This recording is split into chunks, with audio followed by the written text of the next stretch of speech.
ആഴമേറും നിൻമഹസാമാഴിയിൽ ഞങ്ങളാകവേ ആഴണം വാഴണം നിത്യം, വാഴണം വാഴണം സുഖം. ആത്മഭാവങ്ങളെ, ഗുരുദേവന്റെ ദർശനങ്ങളിലൂടെ എന്ന പരമ്പരയിൽ ഇന്നത്തെ നമ്മുടെ ചിന്തനീയ വിഷയം വിളക്കാകുക. പ്രിയരെ, കുടുംബിനിക്ക് വേണ്ടും വണ്ണമുള്ള ഗുണമുണ്ടായിരുന്നാൽ അവൾക്ക് ഇല്ലാത്തതായി യാതൊന്നും തന്നെയില്ല. എന്നാൽ ഗുണമില്ലാതെയായാൽ മറ്റെന്തുണ്ടായിട്ടും ഫലവുമില്ല. ഒരു വിളക്ക് തെളിച്ചാൽ അതിൽ നിന്നുള്ള പ്രകാശം ചുറ്റിലേക്കെല്ലാം ഒരുപോലെ പരക്കും. അതുപോലെ ഒരു കുടുംബിനി ഗുണമുള്ളവളായാൽ ആ കുടുംബത്തിൽ സുഖവും ശാന്തിയും ഐശ്വര്യവുമെല്ലാം നിലനിൽക്കും.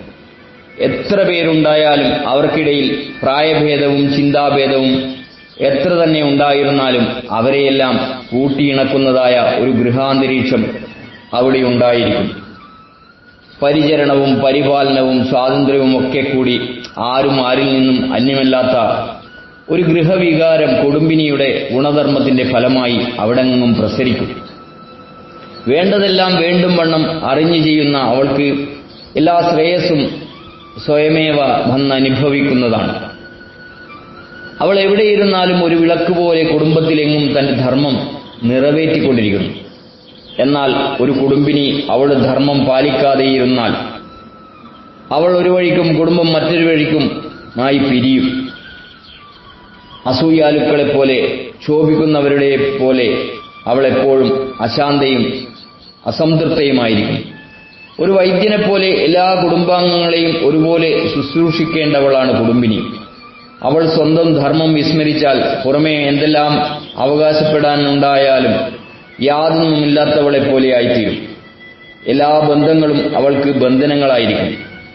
സ്നേഹിക്കാനും സ്നേഹിക്കപ്പെടാനുമുള്ള അവസരങ്ങൾ പോലും ഇല്ലാതാകുന്ന ഒരു ജീവിതത്തിൽ ഏകാകിയും അന്യമായി കഴിയേണ്ട അവസ്ഥയുണ്ടാകും.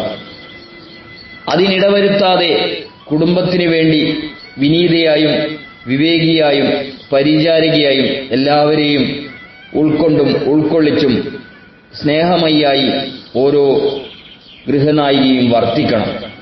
അവിടെയുള്ള നല്ല നാളുകൾ കൊണ്ട് അവരുടെ ജീവിതം ധന്യമായിത്തീരും. സ്നേഹപൂർവം, രഞ്ജൻ, കയനാടത്ത്.